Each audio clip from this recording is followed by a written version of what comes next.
Sidang cerai antara Yama Carlos dan Arvita sepertinya tak bakal berjalan dengan mulus. Apalagi sidang kelanjutan perceraiannya harus ditunda lantaran dua saksi dari pihak Arvita tak hadir di persidangan. Satu di antaranya adalah ibunda dari Arvita, satu lagi merupakan asisten rumah tangga Yama dan Arvita. Alhasil, majelis hakim pun bakal kembali menggelar sidang pada 24 Juli mendatang di Pengadilan Negeri Tangerang, Banten. Hal ini tentu saja membuat Yama semakin sulit untuk bisa berkomunikasi dengan Arvita. Bagaimana ia bisa bertemu dengan anak sematawayangnya? Ya, agenda sidang hari ini seharusnya pemeriksaan saksi.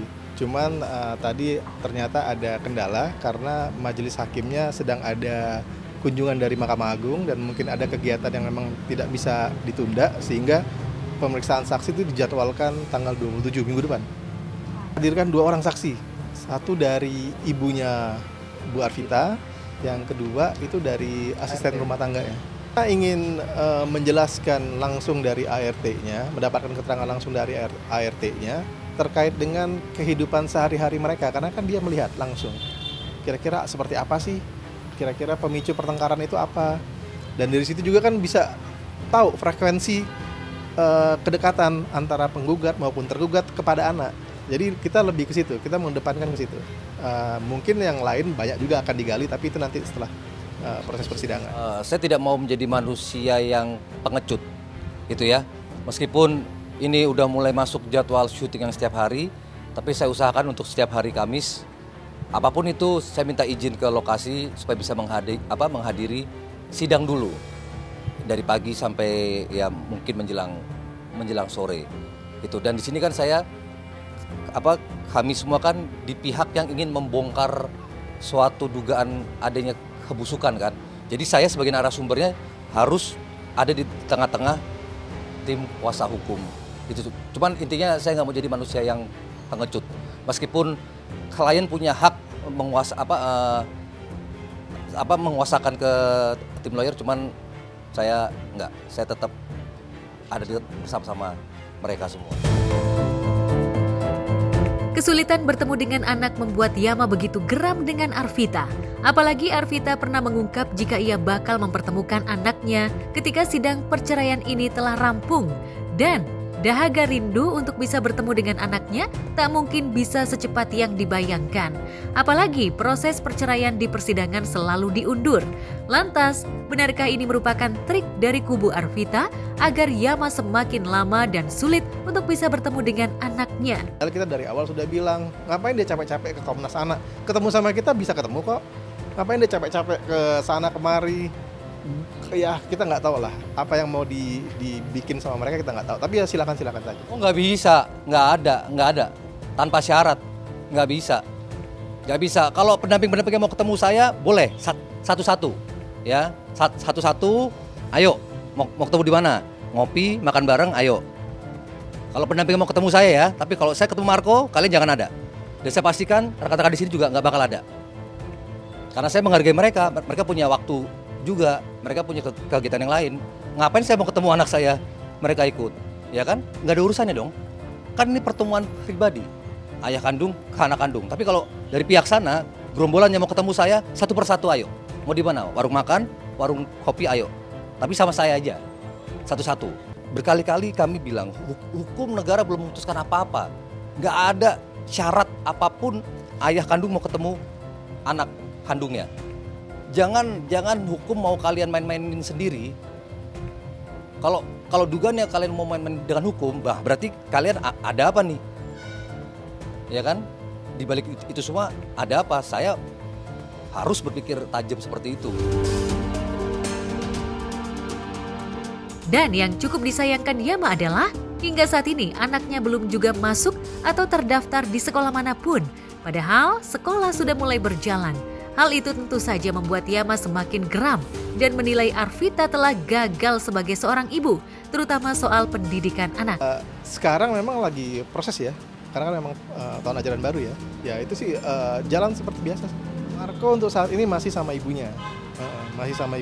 Tapi ya proses untuk itu sudah arah ke sana. Nih, bukti saya nih. Ini seragamnya Marco nih.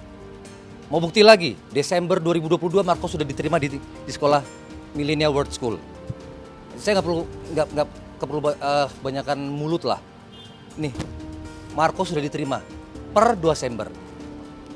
Agenda masuknya tuh 24 Juli 2023. Marco sudah ditunggu untuk sekolah SD.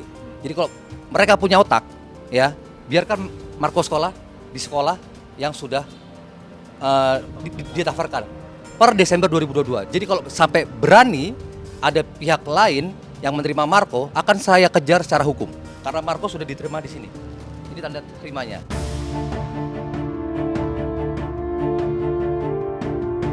Sepeduli itu Yama dengan pendidikan anak, bahkan ia telah mendaftarkan anaknya ke sekolah terbaik. Namun sayangnya niatan baik Yama itu sama sekali tak digubris Arvita. Tak hanya soal pendidikan anak, Arvita juga dinilai buruk sebagai ibu lantaran gemar mengkonsumsi minuman orang dewasa. Lantas seperti apa tanggapan pihak Arvita soal dugaan tersebut? Memang kemarin ada bukti, dia bilang kondisi Arvita lagi mabuk. Bahkan ada bukti Arvita sedang melakukan suatu aksi kekerasan lah. Maksudnya kekerasan secara verbal ya kepada Yama. Ya, itu sudah kita jelaskan semua di dalam tanggapan kita terhadap bukti. Jadi ada, dan itu juga ada penyebabnya. Jadi posisi Arvita mabuk itu sebenarnya ya bukan mabuk ya. Cuman memang Arvita itu kan nggak pernah mengkonsumsi alkohol. Pada waktu itu ada permasalahan yang lumayan sangat mengganggu sehingga akhirnya dia lari ke situ. Dan asal tahu kan sebenarnya yang mengkoleksi alkohol itu kan si Yama. Kan di rumah itu semua juga Yama kok yang ini. Jadi kenapa bisa dia diarahkan di situ ya? Iya, jadi ya kita ya semua tahu lah yang kayak gitu. Jadi ya nggak perlu juga. Ya tapi mereka jadikan bukti nggak apa-apa, kita terima. Kita sudah siapin tanggapannya kok. Itu nggak benar itu. Tapi ya boleh aja mereka mau bilang kayak gitu. Banyak sih yang mereka contoh-contoh simpel itu yang katanya tidak pernah diizinkan ketemu, sampai melambung-lambung ke Komnas Anak. Padahal kalau mereka ke kita, bahkan sudah berulang kali kita sampaikan di media juga, ayo tinggal ngomong kapan mau ketemu. Jadi ya silakan saja. Mereka banyak emang bikin drama-drama yang didramatisir seperti itu, ya silakan saja. Hal itulah yang dianggap Yama jika Arvita lalai hingga dilaporkan ke pihak berwajib. Dan yang hingga kini masih terus digaungkan oleh kubu Yama adalah soal dugaan adanya orang ketiga yang telah memberi banyak fasilitas kehidupan Arvita hingga saat ini. Menariknya, jika tempat tinggal Arvita saat ini adalah salah satu fasilitas yang diberikan oleh orang yang diduga tengah dekat dengan Arvita. Ini pantas nggak nih? Itu bukan saya loh yang ditutupin mukanya. Bukan saya itu. Itu bukan saya tuh. Dan lihat nggak yang di meja tuh ada apa? Botol-botol apa? Ya terserah tuh mau dibantah dia minum atau enggak. Cuman yang ditutup itu bukan saya. Itu bukan saya. Itu bukan saya. Dan ini istri orang ini yang masih berproses sidang perceraian. Kan statusnya masih istri orang kan. Bukti semua udah kami berikan ke Majelis Hakim Pengadilan Negeri Tangerang. Kami yakin yang mulia para hakim dapat menilai permasalahan ini secara objektif, jujur dan bersih. Ya, kalau dari bukti-bukti mereka memang banyak mereka lampirkan, ada bukti foto Arvita sama orang lain, bahkan pihak dari Brimob pengawalnya Arvita pun dia jadiin bukti tuduh perselingkuhan. Jadi siapapun yang berfoto sama Arvita itu mereka jadikan bukti. Jadi ya silakan saja. Itu sih haknya mereka lah ya. Kalau mau mendalilkan hal-hal seperti itu boleh-boleh saja, tapi nanti tetap aja nanti proses persidangan hasilnya seperti apa ya itu nanti yang menjadi acuan. Jelasin aja nih dulu. Saya ini statusnya bertanya ya. Ini baru satu foto ini. Pantas gak nih? Sekarang saya balik. Kami yakini bukti yang kami pegang ini sudah cukup kuat atau sangat kuat. Tapi kok nampak-nampaknya mereka ini kok kayak meremehkan bukti yang kami pegang.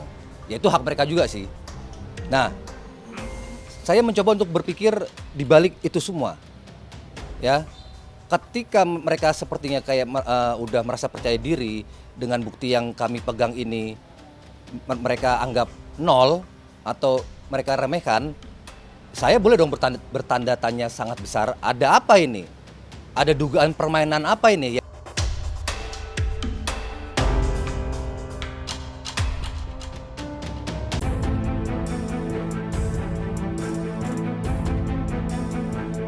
Di tempat terpisah, Virgon kabarnya telah dipanggil pihak penyidik Polda Metro Jaya terkait laporan Tenri Anissa soal pencemaran nama baik.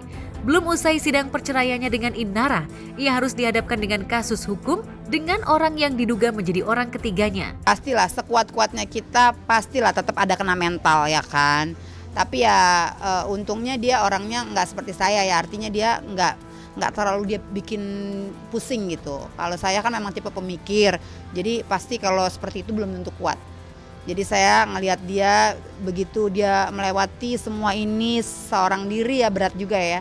Dan itu alhamdulillah ya dia bisa sekuat ini gitu, bisa sekuat ini. Dan sekarang alhamdulillah kondisinya sangat jauh lebih baik. Kasus ini sepertinya tak bakal menemui titik damai, apalagi Inara sudah beberapa kali dipanggil untuk dimintai keterangannya ke Polda Metro Jaya terkait laporan Tenri, meski dirinya sudah meminta maaf secara terbuka. Permintaan maaf Inara itu dinilai tak sesuai dengan harapan keluarga Tenri yang sudah kadung sakit hati dan keluarganya telah dicap sebagai pelakor hingga dikucilkan oleh halayak banyak. Mereka dia posting di media sosial, ya kita juga harus menuntut untuk mengembalikan itu kembali. Gitu. Makanya kalau melihat permintaan maaf dia kemarin ya gimana ya, nggak puas lah gitu, nggak sesuai ekspektasi kita sebagai keluarga yang sudah dibawa-bawa diseret-seret gitu. Aku rasa dia juga punya hati nurani lah, dia juga punya akal logika, punya nalar gimana bisa menilai posisi aku bagaimana ya kan ya.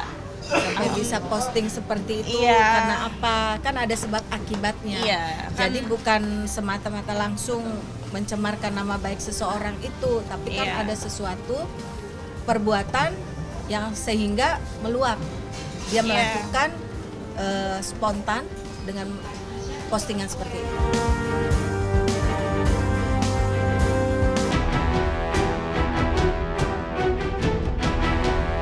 Di tempat terpisah, sidang lanjutan Gideon Tanker dan Rita Amelia terkait kasus harta Gonogini kembali dihelat di Pengadilan Negeri Jakarta Selatan. Perseteruan untuk memperebutkan harta ini semakin panas. Namun sayangnya, gugatan harta Gonogini yang mencapai 300 miliar rupiah yang dilayangkan musisi gaik berpenampilan nyentrik itu harus kembali diundur lantaran beberapa berkas yang diminta oleh majelis hakim belum juga dipenuhi oleh kubu Gideon. Pengecekan alamat daripada Rita Amelia Beta yang katanya menurut informasi dari majelis hakim surat panggilan atau relas panggilan dari Pengadilan Negeri Jakarta Selatan untuk menghadiri sidang, namun surat itu dikembalikan oleh orang yang berada di Tebet Timur. Menurut informasi yang kami peroleh dari tetangga, warga sekitar yang tidak mau disebutkan namanya, bahwa Rita Amelia Beta itu bertempat tinggal dan beralamat di Tebet Timur. Seperti yang Om ketahui. Bagaimanapun juga Om Gideon ini suami dari Rita. Dan alamat itu kami dapat dari Om Gideon dan kami cek ke lokasi dan benar adanya menurut informasi yang kami peroleh seperti itu. Namun sampai hari ini juga Rita Amelia Beta enggan atau belum sempat hadir. Tadi dari majelis hakim meminta kami untuk bersurat lagi dan menanyakan kembali kepada RT RW serta kelurahan Tebet untuk memberikan informasi tentang keberadaan anak manusia yang bernama Rita Amelia Beta, usia 62 tahun, kelahiran Yogyakarta. Nah, ini yang kami perlu tegaskan di sini, bahwa apapun itu menurut Rita sah-sah saja, tapi negara tetap berjalan. Dalam hal persidangan akan dipanggil secara patut ke sini. Apabila tidak hadir di kemudian, pastinya konsekuensinya dari Rita, pasti dia tahu bahwa persidangan tetap berlanjut dan berjalan sesuai dengan aturan-aturan hukum yang berlaku. Itu pasti konsekuensinya seperti itu. Sejatinya, kubu Gideon telah memenuhi dan mendatangi pejabat Dukcapil hingga RT maupun RW tempat tinggal Rita saat ini. Namun sialnya, semua itu tak membuahkan hasil, lantaran tak ada satupun pejabat setempat yang mau memberikan surat domisili jika Rita benar-benar tinggal di tempat tersebut, yakni Tebet. Padahal menurut orang kepercayaannya, jika ibu dari Nagita Slavina itu masih tinggal di sana. Anehnya di sini, kami terus berupaya untuk mendapatkan informasi dari RT, RW maupun kelurahan Tebet Namun RT yang sudah berjanji dengan kami untuk memberikan alamat tersebut, setelah tim kami datang ke lokasi, RT-nya menghindar. RT-nya menghindar. Esok hari diketemukan lagi, RT-nya meminta untuk kami membuat surat. Saya sendiri dalam hal ini, yang punya kantor Pasopati Associate, melayangkan kembali surat permohonan yang diminta oleh RT. Anehnya, saat tim bertemu dengan RT malah ketakutan dan mengatakan bahwa saya tidak punya hak untuk menerima surat ini, apalagi membalas. Pertanyaannya, ada apa dengan RT RW? Dan lurah pun sampai dengan tadi jam 10 belum bisa mengeluarkan surat. Saya sendiri sama tim saya yang bawa mobil tadi ke Kelurahan Tebet untuk meminta surat dari kelurahan sesuai dengan petunjuk dari majelis hakim.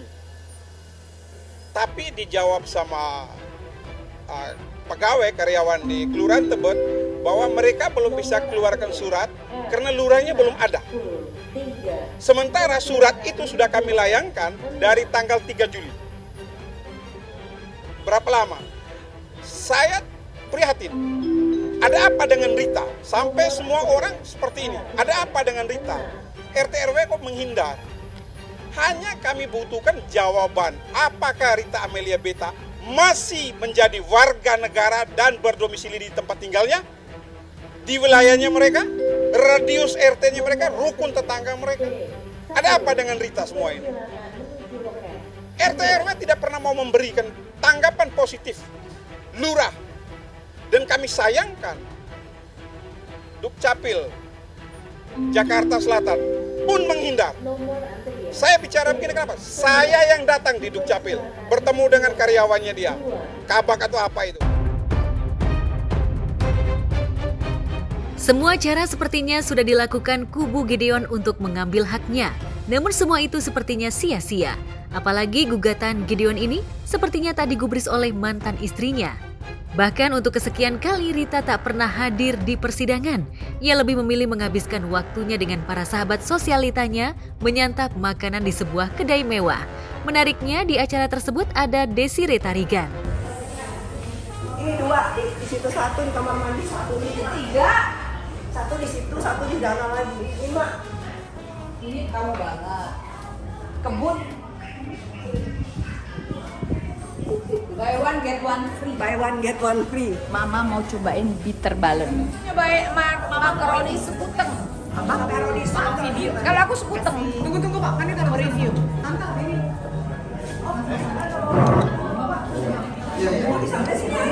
Ini kata ibu-ibu cantik ini enak. Enak ya Mama ya? Mama ya? Enak. Harusnya lebih panas kalau panas. Iya. Iya.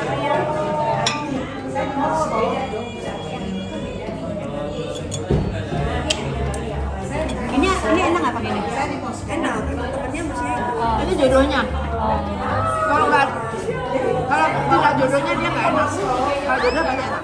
Masa ada pisang tahu gejrot? Biasanya kan tahu gejrot kan di sini tuh ada pisang tahu gejrot. Oh, terima kasih. Gejrot. Tapi kalau Mama Rita harus enak dan enak sekali di ini karena dia semua makanan enak dan enak sekali. Nggak ada yang nggak enak.